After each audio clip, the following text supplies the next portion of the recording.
Professor, desculpa, me quer perguntar? Não, eu só queria voltar àquela questão sua mesmo, voltar à questão de Deus e da religião. Eu perguntaria, a religião ainda influi na ciência? Quer dizer, há grupos de cientistas que ainda levam em consideração as referências religiosas, como antigamente o Newton era religioso, Kepler era religioso. Eu queria saber se isso ainda está por aí. As coisas mudaram muito desde o tempo do Newton e do Kepler, né? Quer dizer, para eles, estudar a natureza cientificamente era estudar a natureza de Deus. Quer dizer, quase que não existia uma separação, vamos dizer assim. Para eles, como o mundo era uma criação divina, estudar essa criação era estudar a mente divina, vamos dizer assim. Newton e Kepler eram profundamente religiosos. Eram profundamente religiosos, todos dois. E tinham crença na existência de um criador, Com certeza.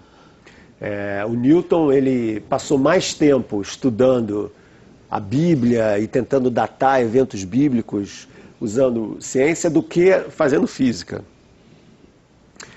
O Copérnico também era religioso. Não tem uma contradição nisso, professor? Para eles não, porque no contexto de uma cabeça do século XVII, 1600 e pouco, essa separação entre ciência e religião ainda não existia de uma forma muito óbvia, entendeu? Para eles, a motivação de estudar o mundo era essencialmente religiosa.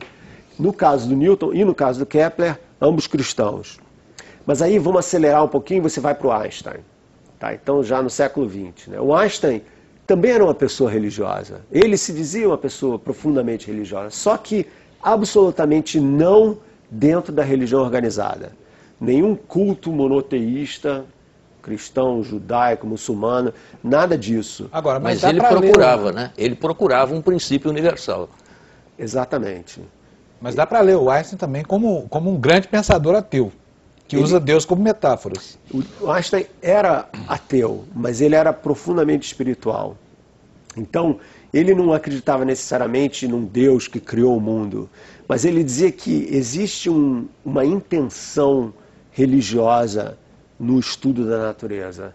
E que essa Uma religiosa em que sentido? E que o homem e esse Criador tem uma ponte? Não, nada a ver com o Criador.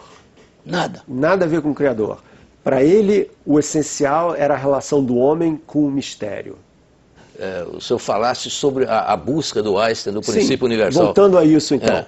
Então, o que o Einstein... Eu estava falando dessa coisa do mistério. Então, para o Einstein, o que existe é esse intuito religioso de se querer conhecer cada vez mais sobre o mistério que nos cerca, sem ter que colocar nessa equação a necessidade de que existe uma entidade criadora por trás desse mistério. O mistério é simplesmente o que a gente não conhece do mundo, sem que tenha que ter um arquiteto por trás dele.